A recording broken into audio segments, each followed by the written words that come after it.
Welcome to Shukla D point. आप सभी का स्वागत है आपके अपने YouTube channel Shukla D point में। मैं शिवम शुक्ला आप सभी दोस्तों का हार्दिक स्वागत करता हूं। दोस्तों, आज के वीडियो में हम बात करेंगे दर्शन की अवधारणा पर, जो कि एक टॉपिक है शिक्षा शास्त्र पेपर 2 बीए द्वितीय वर्ष के अंतर्गत। तो आज के वीडियो से बीए सेकेंड ईयर के छात्र एवं छात्राएं लाभान्वित हो सकेंगे। मतलब बीए द्वितीय वर्ष से संबंधित वीडियो होगा। शिक्षा शास्त्र यानी जिन्होंने एजुकेशन लिया होगा, और एजुकेशन में पेपर 2 यानी सेकंड पेपर की मैं बात कर रहा हूँ।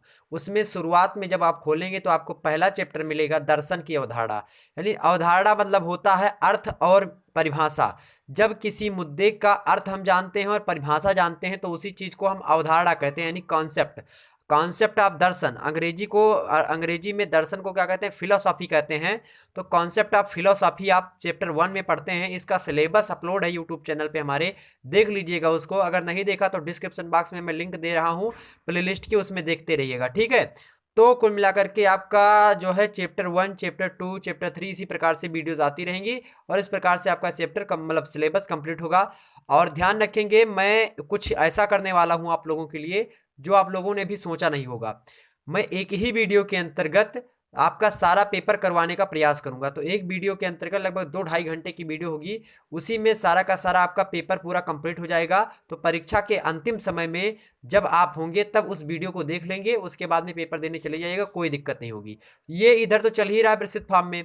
इसमें विस्तृत फॉर्म में मतलब हम एक दीर्घ प्रक्रिया के तहत आराम से समझेंगे, बहुत ही एक एक मुद्दे को बहुत ही क्लियरिफाई करते हुए चलेंगे।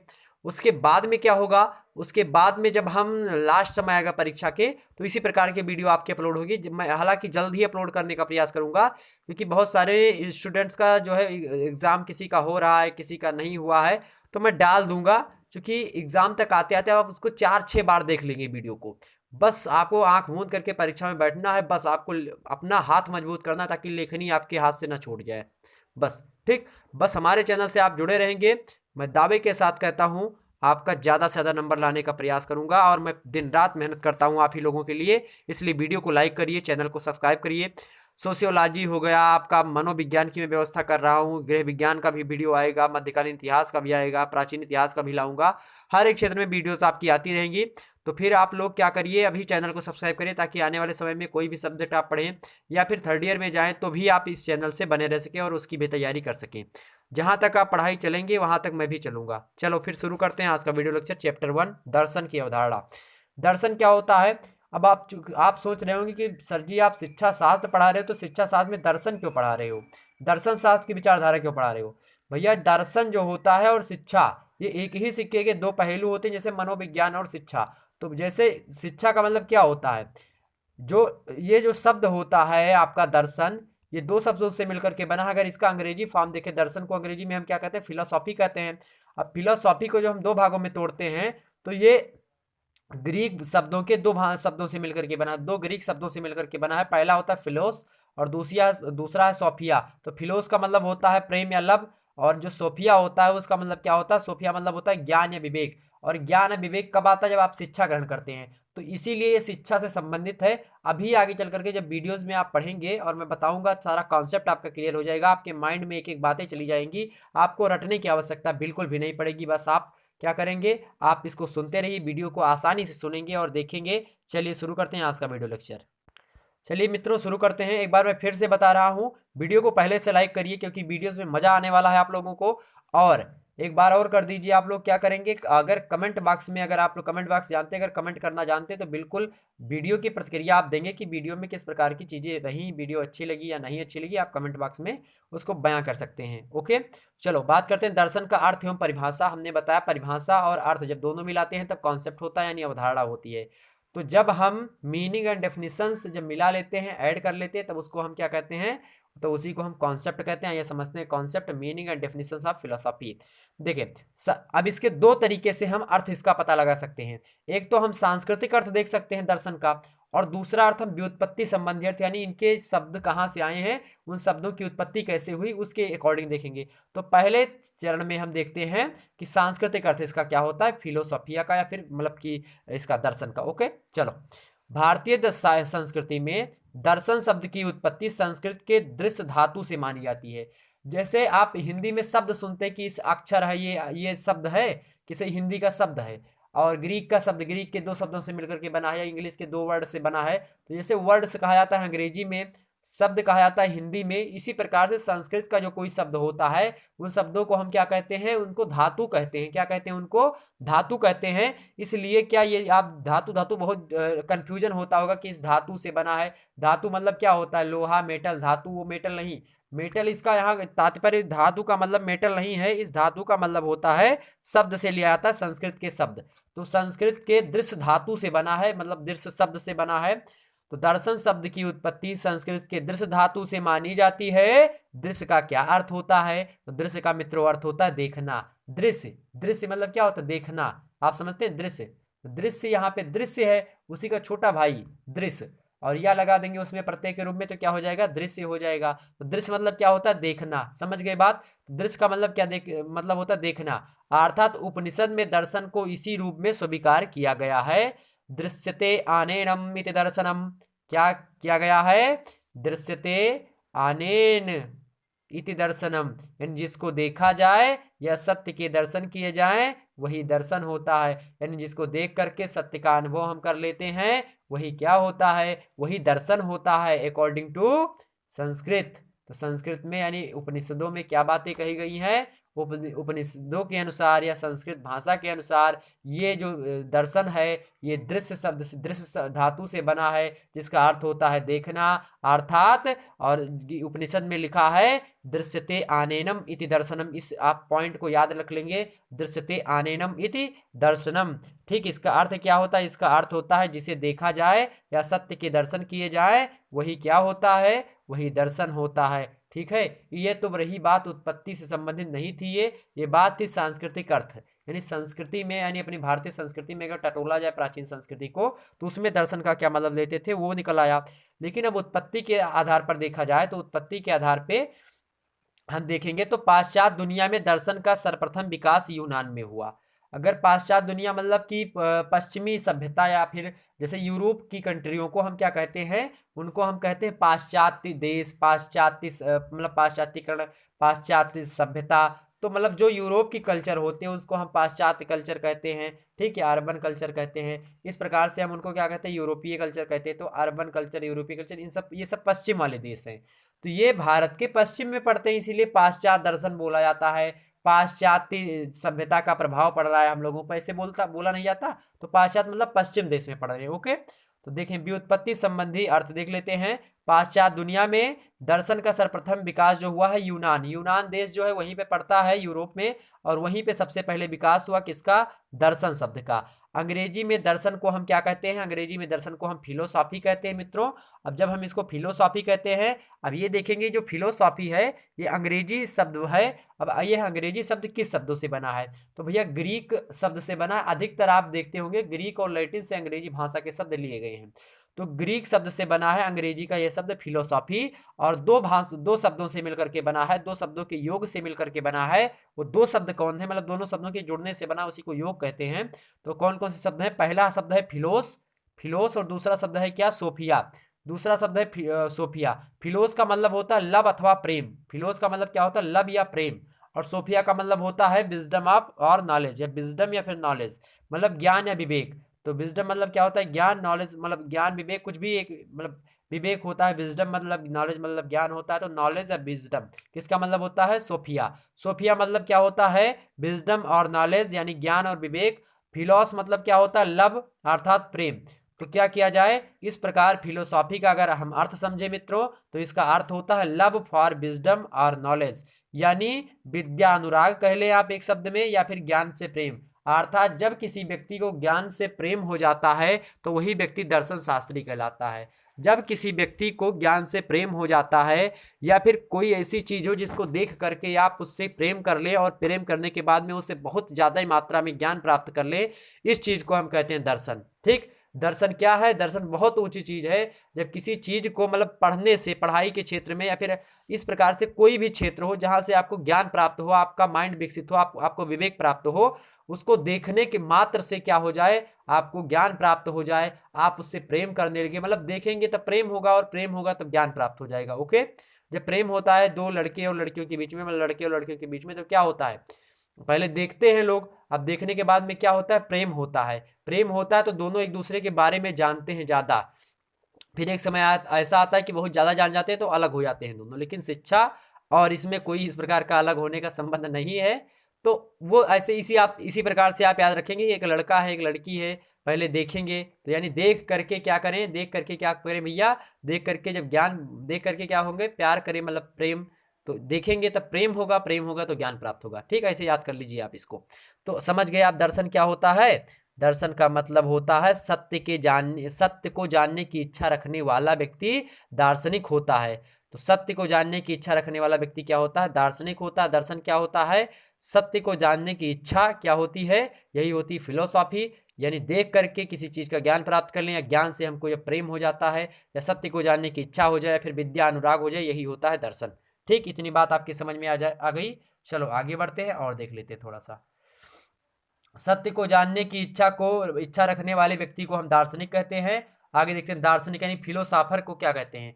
फिलोसाफर यानी जो दार्शनिक होता है, वह व्यक्ति होता है, वह जिज्ञासु प्राणी होता है। कैसा होता है, जिज्ञासु होता है, मतलब जानने की इच्छा उसके अंदर बहुत ज्यादा होती है। जिज्ञासु मतलब होता है जानने की इच्छा रखने वाला। तो जब कोई व्यक्ति बहुत ज्यादा मतलब क्या होता है, जिज्ञासु होता है, पिपासु होता है, किसी चीज को पाने की बहुत ज्यादा इच्छा होने उसको पास है, मतलब बहुत ज्यादा इच्छा है उसको ज्ञान के प्रति। ठीक, तो उसी को हम कहते हैं फिलोसॉफी, मतलब फिलोसॉफर।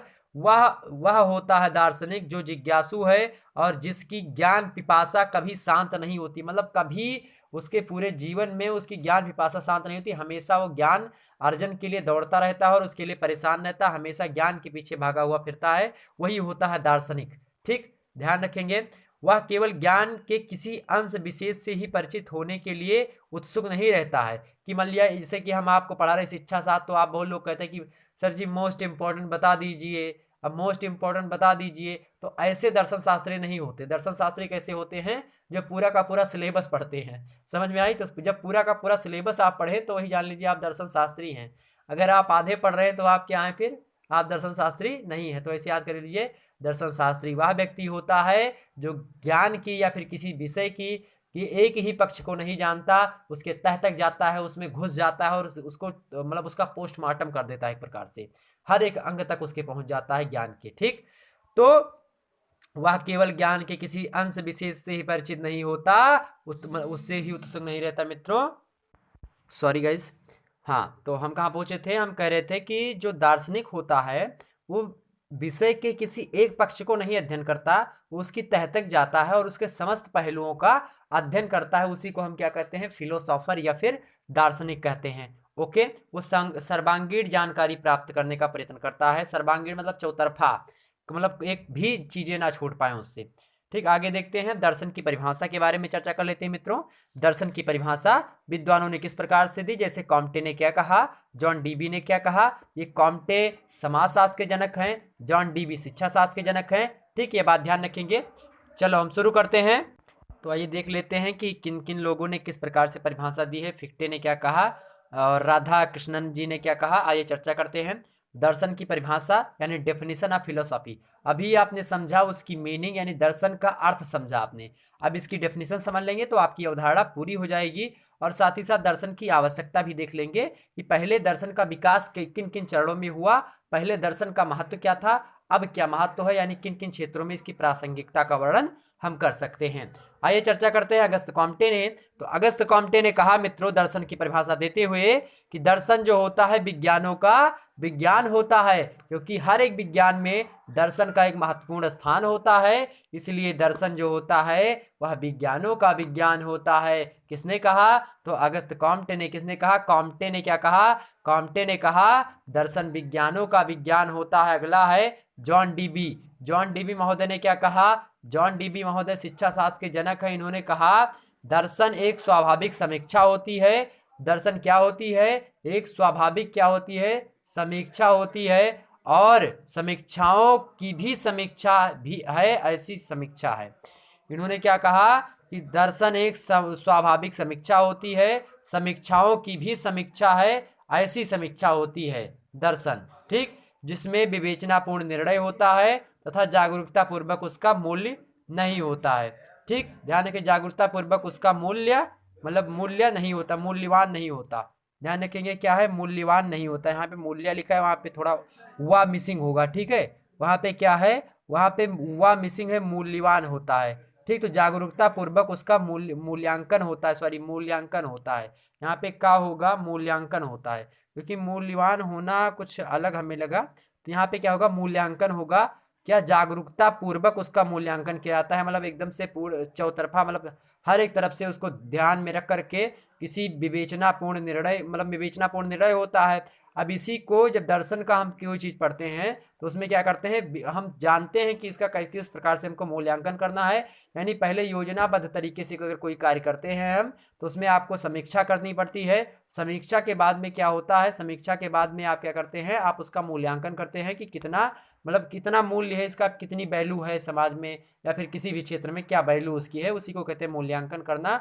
समीक्षा करना होता है कि मतलब अपने जो है तह तक करके जा करके उसका जो है जमीनी चीजों पर अध्ययन करना, ठीक, उसी को समीक्षा कहते हैं। ठीक, देखते हैं समीक्षा अधिकारी का पेपर होता है, तो वो समीक्षा अधिकारी आप जैसे ही जाएंगे, कोई बेसिक शिक्षा अधिकारी हुए, समीक्षा अधिकारी हो गए, तो आप जाएंगे उस किसी क्षेत्र की समीक्षा आपको करनी पड़ेगी। जैसे कि मतलब कृषि में समीक्षा करनी पड़ी, या फिर किसी भी क्षेत्र में समीक्षा करने को आपको दे दिया जाएगा, उसी क्षेत्र में आपको क्या करना पड़ेगा, समीक्षा करनी पड़ेगी उस क्षेत्र की। तो यही होता है। तो जॉन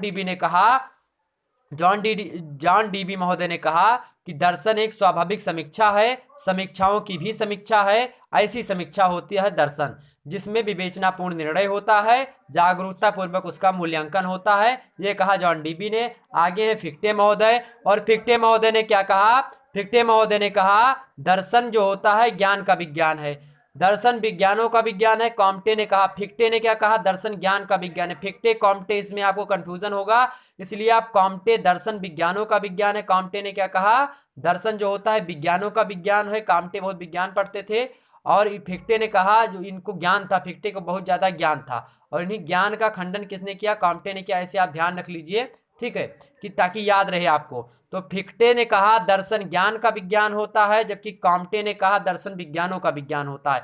इस कंफ्यूजन मत होइएगा, कॉम्टे विज्ञानों का विज्ञान, फिक्टे दर्शन ज्ञान का विज्ञान, ज्ञान का विज्ञान विज्ञानों का विज्ञान, ऐसे याद रखिए इसको। ठीक है, बस ये छोटा छोटा इसको ध्यान रखेंगे, दोनों को, बस दोनों को लिख देंगे, आराम से आपका बढ़िया नंबर हो जाएगा। आगे देखते हैं, डॉक्टर राधाकृष्णन के अनुसार, राधाकृष्णन महोदय ने कहा दर्शन वास्तविकता के स्वरूप का तार्किक ज्ञान होता है। दर्शन क्या होता है, वास्तविकता का स्वरूप होता है, और उसी का तार्किक ज्ञान क्या होता है, दर्शन होता है। वास्तविकता के स्वरूप का तार्किक ज्ञान ही दर्शन कहलाता है। कहते हैं, राधा कृष्णन महोदय कहते हैं।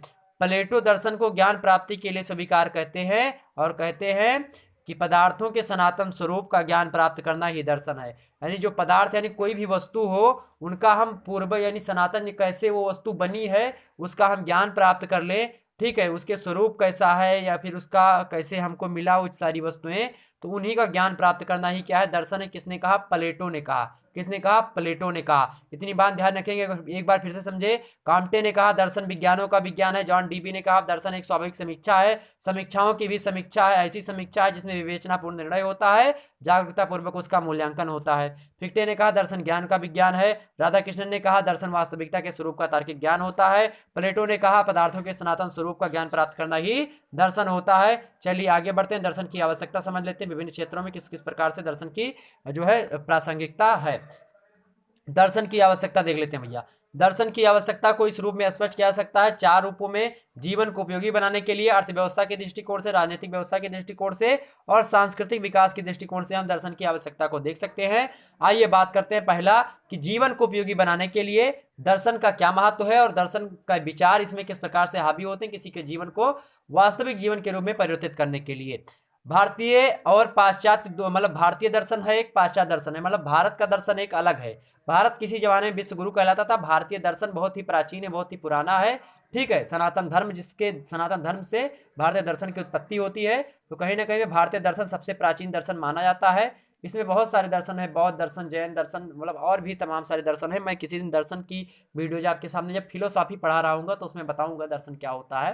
हालांकि फिलोसॉफी की अभी हमने एक भी वीडियो नहीं डाली है, लेकिन जरूर पढ़ाऊंगा। अब फिलोसॉफी वाले बच्चे अगर पढ़ रहे हैं तो वो भी देख लीजिएगा, आप बिल्कुल इसको देख सकते हैं, ओके। तो जीवन को उपयोगी बनाने के लिए भारतीय, अब इसमें देखते हैं भारतीय यानी भारत का दर्शन और पाश्चात्य मतलब जो यूरोपीय कंट्रीज के दर्शन है उनके, दोनों के दृष्टिकोणों से दर्शन की आवश्यकता जब सबसे पहले विकसित हुई थी, यानी सबसे पहले जब जीवन के लिए हुई, मतलब सबसे पहले जब आई थी तो जीवन के लिए ही आई थी, जीवन को सुचारू रूप से जीने के लिए ही दर्शन का कॉन्सेप्ट आया था।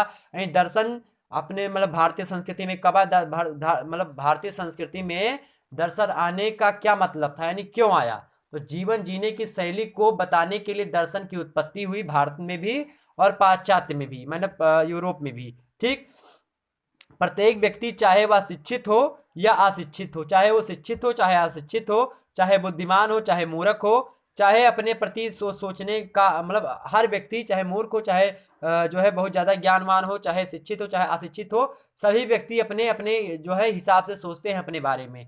ठीक, तो सबका सोचने का नजरिया दृष्टिकोण अलग अलग होता है, यही उसका जीवन दर्शन कहलाता है। अब ये उसका क्या है, लाइफ फिलोसॉफी है। तो life philosophy, economical philosophy, political philosophy, इसी प्रकार से आप कल्चरल फिलोसॉफी, तो तमाम प्रकार की फिलोसॉफी होती है, उन्हीं को हमको समझना है। तो लाइफ फिलोसॉफी होती है कि मूर्ख व्यक्ति अपने हिसाब से सोचता है और जो ज्ञानी पुरुष होता है वो अपने हिसाब से सोचता है, सोचते दोनों हैं, दोनों के दर्शन अलग अलग है। ओके, तो इसी दोनों के जीवन शैली के, यानी जो मूर्ख व्यक्ति है वो किस प्रकार से मतलब गलत ना सोचे, इसी को कंट्रोल करने के लिए दर्शन की शब्द की उत्पत्ति हुई और दर्शन आया, और दर्शन के द्वारा व्यक्ति को शिक्षित बनाया गया और ज्ञान के प्रति प्रेम की भावना को उत्कृष्ट करा गया।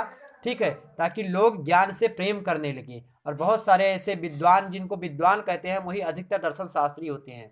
ठीक, चलो आगे बढ़ते हैं। अर्थव्यवस्था के दृष्टिकोण से दर्शन का मतलब समझ लेते हैं, समझिए इसको। दर्शन का एक रूप हमें अर्थव्यवस्था में मिलता है जिसे हम आर्थिक दर्शन यानी इकोनॉमिक फिलोसॉफी कहते हैं या इकोनॉमिकल फिलोसॉफी कहते हैं। ठीक, आर्थिक दर्शन में आर्थिक क्रियाओं पर एक प्रकार का नियंत्रण होता है। इस दर्शन का प्रयोग व्यक्तिगत और राष्ट्रीय जीवन में होता है। इससे व्यक्ति, समाज और राष्ट्र की उन्नति होती है। इससे व्यक्ति की भी उन्नति होती है, व्यक्ति की और समाज की भी उत्पत्ति मतलब उन्नति होती है, मतलब आगे की ओर बढ़ता है, राष्ट्र भी आगे की ओर बढ़ता है। जैसे भारतीय दर्शन से आज देख रहे हैं कितने लोग, बहुत सारी चीजें आगे आगे बढ़ रही हैं। जैसे पुष्पक विमान था, पुष्पक विमान मान लीजिए एक दर्शन का हिस्सा था अपने यहाँ पे, अब उसी को लोगों ने अपनाया और विमान आज के समय में बनाने लगे, मतलब हवाई जहाज बन गई। आपने मछली को देखा, मछली से क्या बनाया, नाव बना लिया। इसी प्रकार से हर एक चीज़ों को देखते हुए जो पाश्चात्य मतलब पाश्चात्य करें, जो हमारी प्राचीन संस्कृति थी उसको देख करके पाश्चात्य लोगों ने क्या किया, उसको अपना लिया और नए नए प्रकार के शोध किए और उसी से सारी व्यवस्थाएं कर ली। तो क्या हुआ, ये हमारा अनुकरण करके उन्होंने प्राप्त किया है सारी चीज़ें। ठीक, तो इससे क्या होता है, तो राष्ट्र की उत्पत्ति हुई उनके, बिल्कुल याद देखते हैं यूरोप सबसे आगे है क्योंकि उन्होंने दर्शन का प्रयोग किया, प्राचीन दर्शनों का प्रयोग किया। उन्हीं दर्शन के माध्यम से क्या किया, वहाँ पे बहुत ज़्यादा दर्शन शास्त्री भी हुए हैं, तो उसी के माध्यम से वहाँ का इकोनॉमी आगे देखते हैं कितनी आगे है। तो दर्शन का महत्व होता है इकोनॉमी बढ़ाने में और घटाने में। ठीक, ये बात समझेंगे। यानी आर्थिक दर्शन में आर्थिक क्रियाओं पर एक प्रकार का नियंत्रण होता है, ठीक, दर्शन के माध्यम से। आगे बढ़ते हैं, राजनीतिक व्यवस्था की दृष्टि से देख लेते हैं दर्शन को। दर्शन का वह रूप जो राजनीतिक क्षेत्र में प्रयुक्त होता है राजनीतिक दर्शन कहलाता है। राजनीतिक दर्शन पर भी किसी देश की शासन व्यवस्था निर्भर करती है। जैसे कि ये बहुत सारे लोग, बहुत सारे देश हैं वो अपने दर्शन पर ही, यानी जो उनके कल्चरल जो है फिलोसॉफी है उसी पर आधारित होते हैं। ठीक, तो व्यवस्था पर मतलब राज्य व्यवस्था जो होती है किसी देश की राजनीतिक दर्शन पर ही आधारित होती है। राजनीतिक दर्शन के आधार पर किसी देश में प्रजातांत्रिक शासन होगा कि प्रणाली होगी, या फिर लोकतंत्र होगा, या फिर गणतंत्र होगा, या साम्यवादी शासन होगा। कैसा शासन होगा, पूंजीवादी अर्थव्यवस्था होगी या साम्यवादी अर्थव्यवस्था होगी, तो ये अर्थव्यवस्था वाले पहलू में चला जाएगा। या फिर मिश्रित अर्थव्यवस्था, जैसे अमेरिका में अगर मैं बात करूँ तो अमेरिका में पूंजीवादी अर्थव्यवस्था है, तो वहाँ का दर्शन कैसा, पूंजीवादी दर्शन का झुकाव वहाँ पे हो गया। उसके बाद में अपने यहाँ पे कैसा, मतलब रूस में कहाँ है, साम्यवादी व्यवस्था है, तो वहाँ पे साम्यवादी दर्शन। उसके बाद में अपने भारत में क्या है, अपने भारत में मिश्रित है, यानी साम्यवाद और पूंजीवाद दोनों मिक्सचर है। यानी अपने यहाँ प्राइवेट भी चीज़ें हैं और सरकारी भी चीज़। साम्यवाद का मतलब होता है सरकारी चीज़ों की अधिकता हो, यानी सारा कंट्रोल सरकार का हो। लेकिन जो प्राइवेट यानी पूंजीवादी व्यवस्था होती है उसके अंदर प्राइवेट सेक्टर अधिक होते हैं, सरकार का नियंत्रण नहीं होता उन पर। ठीक, तो प्रणाली मतलब साम्यवादी प्रणाली की व्यवस्था की जाती है, ये सब दर्शन पर ही निर्भर करता है। प्रजातांत्रिक दर्शन में प्रत्येक व्यक्ति को समान अधिकार मिलता है, जबकि वही राज्य को मतलब जब राजा का शासन होता था तो उसमें सभी व्यक्ति को समान अधिकार नहीं मिलता था। ठीक, लोकतंत्र में सबको धरना देने का अधिकार है, राजतंत्र में धरना देने का अधिकार नहीं है। चीन में आप निरंकुश जो है शासक है, वहां पे जाकर के आप धरना दीजिए, तुरंत जो है मार के इधर उधर फेंक देगा। आज यहाँ पे ट्रैक्टर से जाकर के परेड करते हैं किसान लोग, बहुत लोग जाकर के भारत माता के झंडा को नीचे फेंक देते हैं। मैं किसानों के प्रति सहानुभूति रखता हूँ, लेकिन इतनी भी सहानुभूति आपके प्रति नहीं है कि आप जाकर के कोई झंडा, वो भी इंडिया का झंडा उतार करके आप नीचे फेंक देंगे, हम चुप बैठेंगे। बिल्कुल भी ऐसा नहीं। जिसने भी फेंका उसको सजा होनी चाहिए, उसको कानून के हिसाब से जो आईपीसी इंडियन पीनल कोड उसके तहत उसको सजा होनी चाहिए, ठीक। क्योंकि ये गलत है। आप अपना झंडा लगाएंगे, किसी धर्म का झंडा आप लगाएंगे वहां पर जाकर के लाल किले पर। जो संविधान बना है वो संविधान अपना, अपने देश का जो संविधान है वो कैसा है, धर्मनिरपेक्ष है। धर्मनिरपेक्ष मतलब समझते हैं, राज्य का कोई अपना धर्म नहीं होगा, राज्य सभी धर्मों को समान दृष्टि से देखेगा। तो भैया आप वहां पर जाकर के सिख धर्म का झंडा लगा दिए, ये अच्छी बात है? नहीं, बिल्कुल अच्छी बात है। क्यों लगा दिए? जाकर के किसान संघ का झंडा लगा दिए। झंडा वंडा कोनो झंडा वहां पे नहीं लगेगा। अब यहाँ पे सिख पहुंचे वो झंडा लगा दिए, कोई मुस्लिम पहुंचे वो कहे कि हम हरा झंडा लगाएंगे चांद वाला, कोई हिंदू पहुंचे वो अपना भगवा झंडा फहरा दे। तो ये कोई बात होती है? इसमें आए दिनों झगड़ा करो लोग, और जो सामाजिकता है, सामाजिक समस्या, उसको और बढ़ाओ। और 4-6 चैप्टर आपको हमको पढ़ाना पड़ेगा सामाजिक समस्या के अंतर्गत, ठीक। तो आप देख रहे हैं किसान धरना धरना हो रहा है, वहां पे किसान लोग धरना दे रहे हैं। अरे भैया धरना दे रहे हो, धरना देते आप लोग आराम से और शांतिपूर्ण तरीके से, शांति प्रिय तरीके से आप धरना देते, आपको कोई टच करने वाला नहीं था। लोकतांत्रिक देश है भारत, दुनिया का सबसे बड़ा लोकतांत्रिक देश भारत है। अब इसमें आप जो है ज्यादा अपने आप को बल दिखाएंगे अपना, तो भैया कूट के बहा देंगे पुलिस वाले, ये बात समझ लीजिए। मैं ज्यादा कुछ नहीं कह रहा हूं, लेकिन अब आप शांति प्रिय तरीके, जैसे जलियांवाला बाग हत्याकांड हुआ, गांधी जी धरना दे रहे थे आराम से शांति प्रिय तरीके से, लेकिन लोगों ने क्या किया, ज्यादा उसमें थोड़ा आई और उन्होंने क्या कर लिया, तमाम सारी दंगा करा। उसके बाद में तुरंत सरकार को एक मुद्दा मिल गया। अब सरकार जो है किसान आंदोलन बंद भी करवा सकती है, तुरंत बंद करवा देगी भाई। पुलिस है उसके पास, सीआरपीएफ आ जाएगी, तुरंत धरना वरना सब बंद हो जाएगा। आपको जो मिलना था वो भी नहीं मिला। तो सरकार के प्रति आप जो है, ऐसे नहीं कि आप जबरदस्ती किसी चीज को लेंगे, ऐसा नहीं। लोकतंत्र में भी जबरदस्ती नहीं लेंगे। अब आप, सरकार यही सोच रही थी कि आप क्या गलती करें और आपको तुरंत कैसे उठाया जाए वहां से। तो अब गलती आपने कर दिया, परेड निकाला, फर्जी में सारी व्यवस्थाएं करी। अब वो परेड निकला, आपको जहां जाना था वहां तो गए नहीं, आप घुस गए दिल्ली में लाल किला में, झंडा उतार के भारत माता का झंडा फेंक दिए। ये कौन सी बात है? चलिए वो अलग की बात है। तो ये लोकतंत्र था। लोकतंत्र में आई गई बात तो हम बता दिए, आज का मुद्दा था कल का, 26 जनवरी को ऐसा हुआ। चलिए कोई बात नहीं उसमें। झंडा, लेकिन जो भारत माता का झंडा था वो पीछे जो है सबसे जो ऊपर होता है वहां तक कोई नहीं पहुंचा था, वो लहरा रहा था। एक झंडा था, एक हाथ में वीडियो आया था, आपने देखा होगा, उसमें फेंका है। चलिए कोई बात नहीं। भारत माता की जय, जय हिंद। बहुत प्रेमी हूं मैं भारत माता का। तो चले आगे बढ़ते हैं। जिसमें ना निज गौरव ना निज देश का अभिमान है, वह नर नहीं, वह पसंदीदा और मृतक समान है। भरा नहीं है जो भाव से बहती, जिसमें रसधार नहीं, वह हृदय नहीं, वह पत्थर है जिसमें स्वदेश का प्यार नहीं। देश प्रेम व पुण्य क्षेत्र है, अमल असीम त्याग से विलसित, आत्मा के विकास से जिसमें मनुष्यता होती है विकसित। चलिए आगे बढ़ते हैं। चौथा है सांस्कृतिक विकास की दृष्टि से। संस्कृति का विकास कैसे होता है? दर्शन से होता है। ये देखते हैं कैसे संस्कृति का विकास भी दर्शन से प्रभावित होता है। भारतीय दर्शन में भोगवाद की अपेक्षा त्याग और तपस्या को महत्व दिया गया है। तो भारतीय दर्शन में त्याग और तपस्या को ज्यादा महत्व दिया गया है, जबकि पाश्चात्य में देखेंगे तो उपयोगिता और भोगवाद को बढ़ावा मिला है, ठीक। क्योंकि भारतीय दर्शन कैसा रहा है? आदर्शवादी रहा है, ठीक। इसके विपरीत आइडियलिज्म पर कार्य करता है अपना भारतीय दर्शन, जबकि जो पाश्चात्य दर्शन है वो किस प्रकार करता है? वो व्यवहारवादी विचारधारा का द्योतक है, व्यवहारवादी विचारधारा से प्रेरित है। वहां की संस्कृति भोगवादी एवं उपयोगीवादी है, मतलब क्या है? उपयोगितावादी है वहां की संस्कृति, ठीक। ध्यान रखेंगे इतनी बात। तो ये सब दर्शन के ही प्रभाव हैं। वहां के दर्शन का प्रभाव वहां की संस्कृति पर पड़ता है, हमारे यहाँ का दर्शन का प्रभाव हमारे ऊपर पड़ता है। इसी प्रकार से कोई मूर्ख व्यक्ति है तो वो उसका प्रभाव मतलब उसके ऊपर पड़ता है, यानी वो किस प्रकार से सोचेगा वो स्वयं डिनोट करेगा। कोई ज्यादा ज्ञानवान है, वो उसकी सोचने का नजरिया, उसका तौर तरीका अलग होगा। इसी प्रकार से हर व्यक्ति का हर क्षेत्र में दर्शन का महत्व होता है, हर सभी पर दर्शन का महत्व होता है, ठीक। दर्शन हर एक क्षेत्र में होता है, ऐसा नहीं कि दर्शन केवल एक ही क्षेत्र में होता, दर्शन का क्षेत्र बड़ा व्यापक होता है। तो इसमें कुल मिलाकर के तमाम सारे पहलुओं का अध्ययन कर सकते हैं हम। तो हमने निम्न 4 पहलुओं को आपको समझाया। जीवन को उपयोगी बनाने के लिए विचार की दृष्टि से, अर्थव्यवस्था के दृष्टिकोण से, राजनीतिक व्यवस्था के दृष्टिकोण से और सांस्कृतिक विकास के दृष्टिकोण से। तो आपने इतने सारे मुद्दे समझ लिए। तो यहाँ तक था क्या आपका चैप्टर 1। चैप्टर 1 में आपने समझा दर्शन का अर्थ एवं परिभाषा और दर्शन के कहाँ कहाँ प्रयोग होते हैं, यानी उसका क्षेत्र समझ लिया। अब अगले वीडियो में हम समझेंगे दर्शन और शिक्षा का क्या महत्व है। चूंकि आप शिक्षा साथ पढ़ रहे हैं, दर्शन साथ नहीं पढ़ रहे हैं, तो हम देखेंगे कि शिक्षा और दर्शन यानी relationship between education and philosophy, यानी दर्शन शास्त्र और शिक्षा शास्त्र किस प्रकार से संबंधित है। कभी कभी आपसे प्रश्न पूछा जाता है कि शिक्षा जो होती है, शिक्षा और दर्शन एक ही सिक्के के दो पहलू हैं। उक्त कथन की उपयुक्त उदाहरण द्वारा तार्किक विवेचना करिए। इस प्रकार के आपके प्रश्न पूछा जाएगा तो आप लिख सकते हैं। ठीक, अगर पूछा है शिक्षा दर्शन का गयात्मक रूप है, विवेचना करिए, तब भी आप इसको लिख सकते हैं। दर्शन क्या है, दर्शन की परिभाषा दीजिए, तो ये आप इसमें लिख सकते हैं, जो वीडियो हमने बनाया इसमें। ठीक, तो इसी प्रकार से चैप्टर 2 आएगा, आप उसमें देखेंगे दर्शन और शिक्षा के बीच में क्या संबंध है।